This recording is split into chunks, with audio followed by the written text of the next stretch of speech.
اس صورت میں کہ 12 آنکھیں ان میں ہوتی ہیں، ان کے پاس ایک لوہے کا ڈنڈا ہوتا ہے، جہنم کی آگ کا بنا ہوا ہوتا ہے جس میں کانٹے ہوتے ہیں، ان کے ساتھ 500 فرشتے جن کے ساتھ تانبے کا ایک ٹکڑا ہوتا ہے، اور ہاتھوں میں جہنم کی آگ کے بڑے بڑے انگارے ہوتے ہیں، اور آگ کے کوڑے ہوتے ہیں جو دہکتے ہوئے ہوتے ہیں۔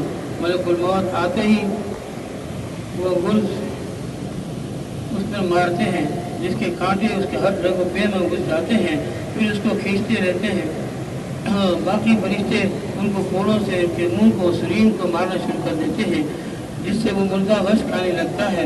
اس کی روح پاؤں کی انگلیوں سے نکال کر ایڑی میں روک دیتے ہیں اور پٹائی کرتے رہتے ہیں، پھر ایڑی سے نکال کر گھٹنوں میں روک دیتے ہیں، پھر وہاں سے نکال کر اور جگہ جگہ اس لیے روکتے ہیں تاکہ دیر تک تکلیف پہنچائی جائے، پیٹ میں روک دیتے ہیں، پھر وہاں سے کھینچ کر سینے میں روک دیتے ہیں، پھر فرشتے اس تانبے کو اور جہنم کے انگاروں کو اس کی ٹھوڑی کے نیچے رکھ دیتے ہیں۔ ملک الموت علیہ السلام کہتے ہیں، اے ملعون روح، نکل اور جہنم کی طرف چل جس کی صفت قرآن میں فی سموم و حمیم، ترجمہ کہ وہ لوگ آگ میں ہوں گے اور کھولتے ہوئے پانی میں اور سیاہ دھوئیں کے سائے میں ہوں، جو نہ ٹھنڈا ہوگا نہ فرد بخش ہوگا بلکہ نہایت تکلیف دینے والا ہوگا۔ پھر جب اس کی روح بدن سے رخصت ہوتی ہے، بدن سے کہتی ہے، افطار شانو تجھے برباد کرے، تجھے برا بدلہ دے، تو مجھے اللہ کی نافرمانی میں جلدی سے لے جاتا تھا، اس کی اطاعت میں سستی کرتا تھا، خود بھی ہلاک ہوا، مجھے بھی ہلاک کیا۔ اور یہی مضمون بدن روح سے کہتا ہے، زمین کے وہ حصے جس پر وہ اللہ کے گناہ کیا کرتا تھا اس پر لعنت کرتے ہیں، شیطان کے لشکر دوڑتے ہوئے آتے ہیں، ابلیس سردار کے پاس جا کر خوشخبری سناتے ہیں، ایک آدمی کو ہم نے جہنم تک پہنچا دیا۔ پھر وہ قبر میں رکھا جاتا ہے، زمین میں اس پر اتنی تنگ ہو جاتی ہے کہ اس کی پسلیاں ایک دوسرے میں گھس جاتی ہیں، پھر اس پر کالے سانپ مسلط ہو جاتے ہیں جو اس کی ناک اور پاؤں کے انگوٹھے تک کاٹنا شروع کرتے ہیں، یہاں تک کہ درمیان میں دونوں جانب کے سانپ آ کر مل جاتے ہیں۔ پھر اس کے بعد دو فرشتے منکر نکیر جن کی حیث ابھی گزر چکی ہے آتے ہیں، اس سے پوچھتے ہیں کہ تیرا رب کون ہے، تیرا دین کیا ہے، تیرے نبی کون ہے؟ وہ ہر سوال کے جواب میں لا علمی ظاہر کرتا ہے اور اس کے جواب میں اس کو گلز سے اس قدر زور سے مارتے ہیں کہ اس گلز کی چنگاریاں قبر میں پھیل جاتی ہیں۔ اس کے بعد اس کو کہتے ہیں کہ اوپر دیکھ، اوپر کی جانب جنت کا دروازہ کھلا ہوا دیکھتا ہے، اس کی باغ و بہار نظر آتی ہے۔ فرشتے سے کہتے ہیں کہ اللہ کے دشمن، اگر تو اللہ تعالیٰ شانہ کی اطاعت کرتا تو یہ تیرا ٹھکانہ ہوتا۔ حضور صلی اللہ علیہ وسلم نے فرماتے ہیں، اس ذات کی قسم جس کے قبضے میں میری جان ہے، اس کو اس وقت ایسی حسرت ہوتی ہے، ایسی حسرت کبھی نہ ہوگی۔ پھر دوزخ کا دروازہ کھولا جاتا ہے اور وہ فرشتے کہتے ہیں، اللہ کے دشمن، اب تیرا یہ ٹھکانہ ہے، اس لیے کہ تو نے حق تعالیٰ شانہ کی نافرمانی کی۔ اس کے بعد 77 دروازے جہنم کے اس قبر میں کھول دیے جاتے ہیں، جن میں سے قیامت تک گرم ہوائیں، دھواں وغیرہ آتا رہتا ہے۔ محدثین بالخصوص مشکات شریف کی کتاب الجنائز میں اور باب الاسلام عذاب قبر میں ہے، اگر کوئی ان کا ترجمہ دیکھنا چاہے تو مدائر حق میں سے دیکھ سکتا ہے۔ منظر بہت زیادہ نگاہ میں رکھنے کے قابل ہے، بہت سخت منظر ہے، بہت کثرت سے یہ حدیث میں اس کے واقعات ذکر کیے گئے ہیں۔ اختصار کی وجہ سے ایک حدیث کا ترجمہ لکھا گیا ہے۔ حضرت عائشہ رضی اللہ تعالیٰ عنہ فرماتی ہے کہ گناہ گاروں کے لیے اہل قبور سے ہلاکت ہے کہ ان کے اوپر کالے سانپ مسلط کر دیے جاتے ہیں، ایک پاؤں کی جانب سے دوسرا سر کی جانب، اور کاٹتے ہوئے چلے جاتے ہیں یہاں تک کہ درمیان میں آ کر دونوں مل جاتے ہیں۔ یہی برزخ کا عذاب ہے۔ وَمِن وَرَائِهِمْ بَرْزَخٌ إِلَىٰ يَوْمِ يُبْعَثُونَ سے تعبیر فرمایا ہے۔ یہی وجہ ہے کہ جب حضرت عثمان رضی اللہ تعالیٰ عنہ قبر کا ذکر کرتے تو اتنا روتے کہ داڑھی مبارک تر ہو جاتی، جیسا کہ اوپر گزر چکا ہے۔ اسی وجہ سے حضور اکرم صلی اللہ علیہ وسلم کی دعاؤں میں کثرت سے عذاب قبر سے پناہ مانگی گئی ہے۔ لوگ کثرت سے اس دعا مانگتے ہیں، اس کی دعا مانگے، ورنہ حضور اکرم صلی اللہ علیہ وسلم خود تو معصوم تھے، اور اسی بنا پر حضور اکرم صلی اللہ علیہ وسلم کا وہ ارشاد ہے جو پہلے گزرا کہ تم خوف کی وجہ سے مردوں کو دفن کرنا چھوڑ دو گے، ورنہ میں اللہ تعالیٰ سے دعا کرتا کہ تمہیں عذاب قبر سنا دے۔ اور یہ کچھ یہ جو کچھ ہے مقتضائے عدل ہے، اس لیے کہ آدمی اس عالم میں صرف اللہ تعالیٰ شانہ کی عبادت کے لیے بھیجا گیا ہے۔ حق تعالیٰ شانہ اپنے تمام جانی اور مالی احسانات کے ساتھ قرآن مجید میں بات بتا دی کہ تمہیں اس عالم میں صرف عبادت کے لیے بھیجا جاتا ہے، اور اسی پر متنبع کر دیا کہ زندگی صرف امتحان کے لیے دی گئی ہے کہ ہمارے ان احسانات میں کیا کارگزاری ہے، اور موت اس امتحان کا نتیجہ سنانے کے لیے ہے۔ بڑا عالی شان ترجمہ ہے، بڑا عالی شان ہے جس کے قبضے میں تمام سلطنت ہے اور وہ ہر چیز پر قادر ہے، جس نے موت اور زندگی کو پیدا کیا تاکہ تمہاری آزمائش کرے کہ تم میں سے کون شخص زیادہ عمل کرنے والا ہے۔ اور جب یہ دنیا امتحان کی جگہ ہے، جن و انس کی پیدائش کی حکمت صرف عبادت ہے، اور دنیا کی جتنی لذتی راحتیں سامان دیے گئے ہیں وہ صرف اس کے لیے دیے گئے ہیں کہ اپنی ضرورت کے بقدر ان سے نفع اٹھائے، اور کم سے کم ضرورت پوری کرنے کے بعد جو کچھ بچے وہ اپنے ہی نفع کے لیے، اپنے ہی کام آنے کے لیے اللہ تعالیٰ شانہ کے خزانے میں جمع کر دیں۔ کتنی غفلت و حسرت اور خسارے کی بات ہے کہ ہم ان میں لگ کر حق تعالیٰ شانہ کے احکامات کو بھول جاتے ہیں اور اس سے بھی آنکھ بند کر لیتے ہیں کہ ہم کیوں آئے تھے اور یہ سب ہمیں کیوں دیا گیا، ہم کس چیز میں لگ گئے۔ اور اصل حسرت اس وقت ہوتی ہے جب ہزاروں کی کروڑوں کی لاکھوں کی مقدار بڑی محنت سے جانفشانی سے کمائی ہوئی، اپنے اوپر خرچ کی تنگی کر کے جمع کی ہوئی، دوسروں کے لیے چھوڑ کر خود خالی ہاتھ دفعتاً اس عالم سے جانا پڑے۔ اگر ہم میں کچھ اپنی عقل کا حصہ ہے تو تھوڑی دیر بالکل تنہا مکان میں بیٹھ کر منظر سوچنے اور غور کرنے کا ہے کہ اگر اسی وقت ملک الموت آ جائے تو میرا کیا بنے، اور اس سارے ساز و سامان کا کیا بنے جو برسوں کی کمائی ہے، برسوں کا جوڑا ہوا ہے۔ حضرت وہاب بن منبہ رحمۃ اللہ علیہ کہتے ہیں یہ کہانی ختم ہوئی،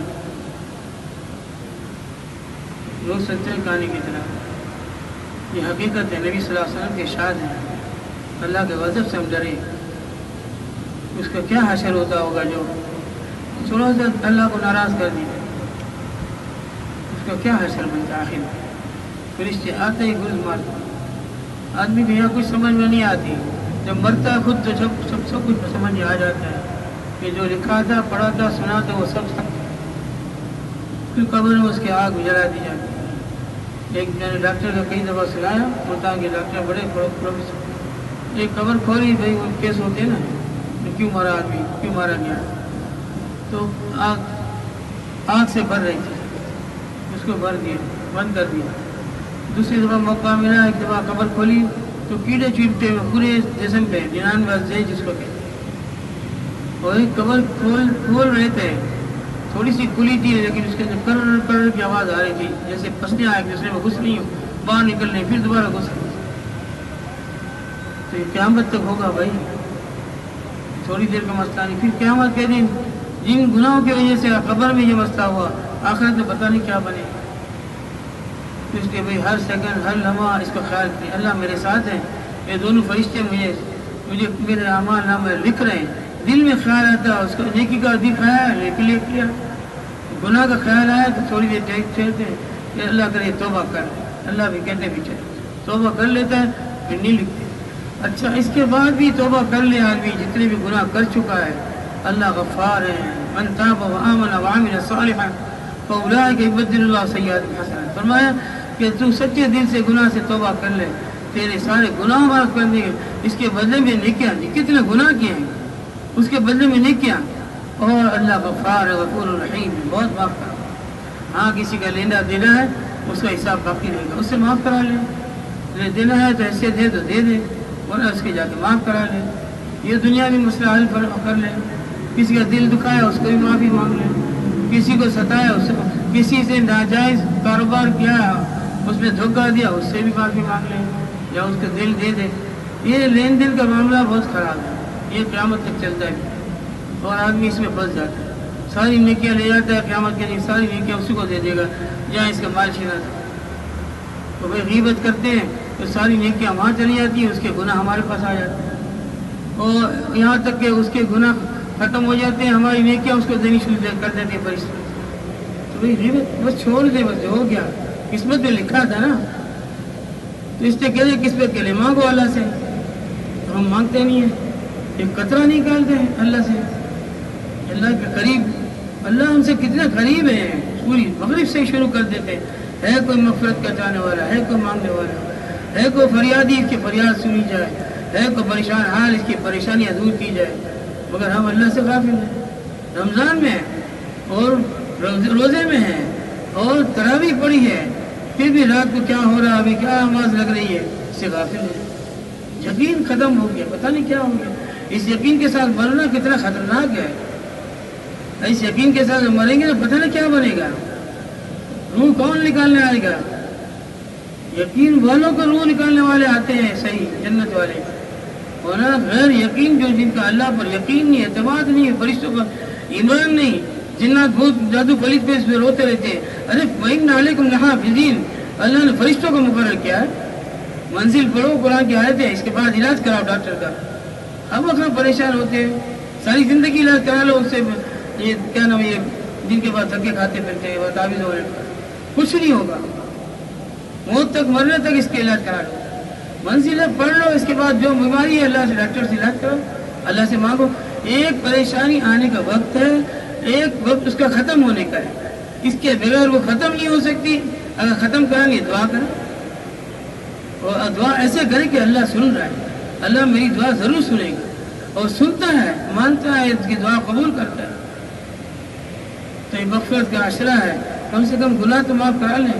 ورنہ اس حدیث کا تم نے سنا ہے میرے شروع میں کہ جس کو اس رمضان میں بھی اس کی مغفرت نہ ہوئی تو اس کے لیے تو ہلاکت ہی ہے.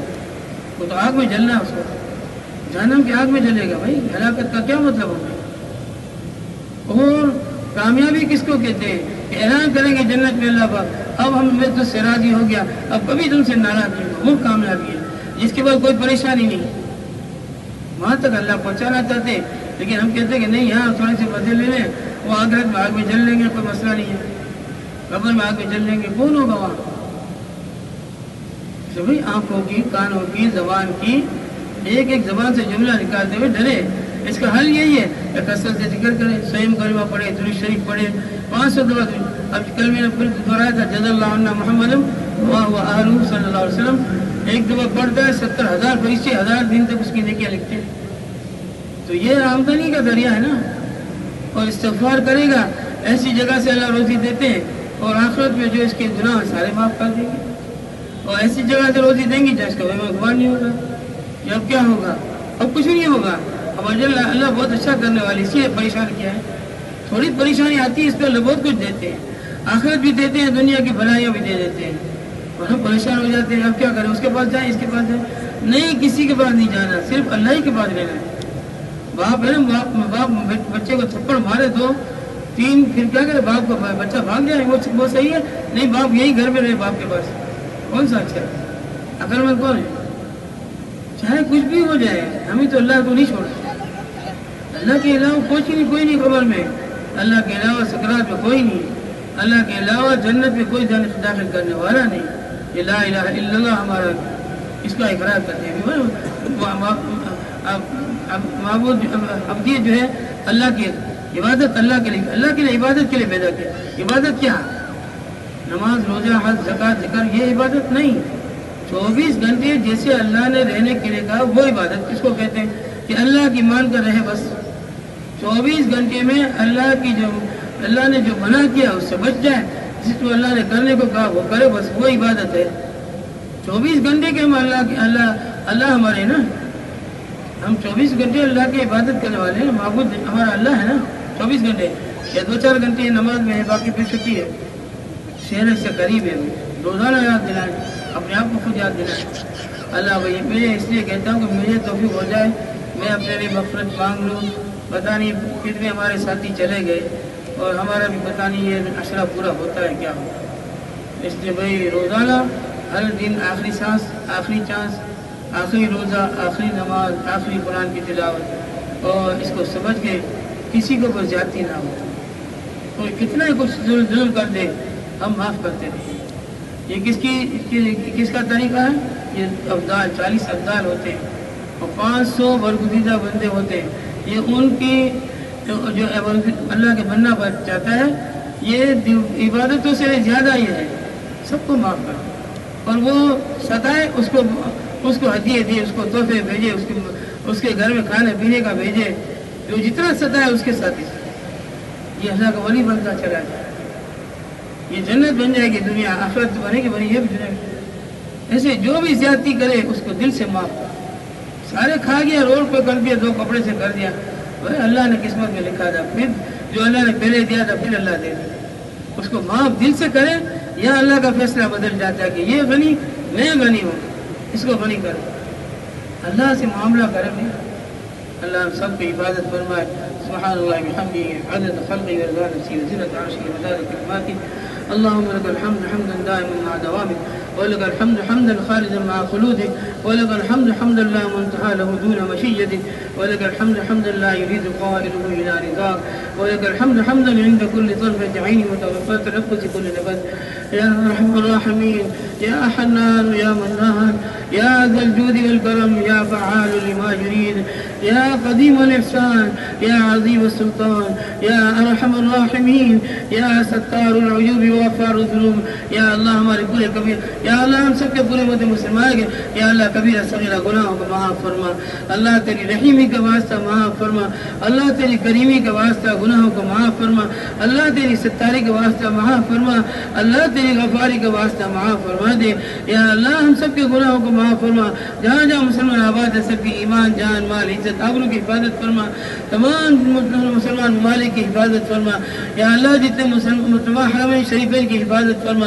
تمام مسلمان ممالک کی حفاظت فرما، اس ملک پاکستان کی حفاظت فرما، رہنے والے مسلمانوں کی اللہ ایمان کی، جان کی، مال کی، عزت، آبرو کی، یا اللہ سب کی حفاظت فرما، جتنے ممالک جتنے یا اللہ جتنے مکاتب قرآنیہ، مدارس دینیہ، مراکز، مساجد ہیں، اللہ سب کی پوری پوری حفاظت فرما، یا اللہ سب کی پوری پوری حفاظت فرما، یا اللہ مدین میں جو اپنے کام شروع کرایا، اللہ غیر مسلموں کو ہدایت عطا فرما، یا اللہ اس کام کی حفاظت فرما، اللہ آپ نے شروع کرایا، آپ ہی چلا رہے ہیں، آپ ہی کرنے والے ہیں، یا اللہ ایمان والوں کی ایمان کی حفاظت فرما، مسلمانوں کی ایمان کی حفاظت فرما، اللہ غیروں کے تسلط سے، غیروں کے نظام سے، غیروں کے طریقوں سے اللہ حفاظت فرما، یا اللہ غیر مسلمانوں کو عیسائی بنا رہے ہیں، یا اللہ اپنے محبت محمد صلی اللہ علیہ وسلم پر رحم کا، کرم کا، عافیت کا، درگزر کا معاملہ فرما، یا اللہ کسی بہانے سے مسلمانوں کے مساجد، یا اللہ مکاتب، یا اللہ بیت اللہ، یا اللہ ان کو دوبارہ وہی رونے پہ عطا فرما، یا اللہ دوبارہ سے ان چیزوں کو باپ سے یا اللہ جاری ساری فرما، یا اللہ ہمیں بھی حاضری کی نصیب توفیق عطا فرما، یا اللہ جتنے مسلمان ایمان، جہاں جہاں مسلمان آباد ہیں سب کی ایمان، جان، مال، عزت، آبرو کی حفاظت فرما، یا اللہ جتنے پریشان حال ہیں اللہ سب کی پریشانی کو دور فرما، اللہ جو بیمار ہیں انہیں صحت عطا فرما، اللہ جتنے ہمارے مسلمان اس دنیا سے نفرت ہو چکے ہیں اللہ سب کی مغفرت فرما، اللہ سب کی مغفرت فرما، اللہ سب کی قبروں کو جنت کا باغ بنا، ہمارے والدین کی بڑوں کی جنت چلے گئے ان سب کی اللہ قبروں کو جنت کا باغ بنا، اللہ دنیا میں مسلمان جتنے موجود ہیں اللہ ہم سب کی بھی قبروں کو جنت کا باغ بنا، آخرت کی منزلیں سب آسان فرما، سکرات کی گھاٹی میں مدد فرما، اللہ قبر کے عذابات سے حفاظت فرما، جہنم کے عذابات سے حفاظت فرما، کل صراط پر آسانی کا معاملہ فرما، حضور اکرم صلی اللہ علیہ وسلم کی شفاعت نصیب فرما،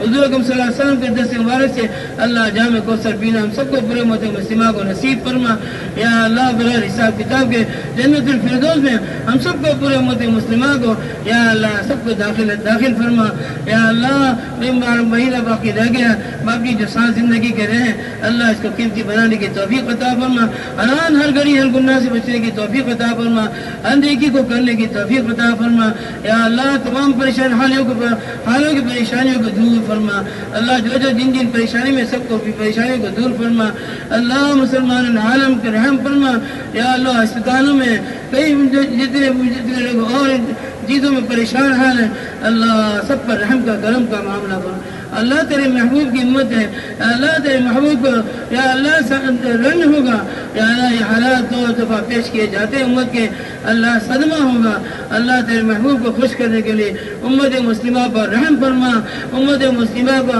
حافظ والی زندگی عطا فرما، وصلی اللہ علیہ وسلم وعلی آلہ وصحبہ اجمعین، آمین۔ سبحان ربک رب العزۃ عما یصفون وسلام علی المرسلین والحمد للہ۔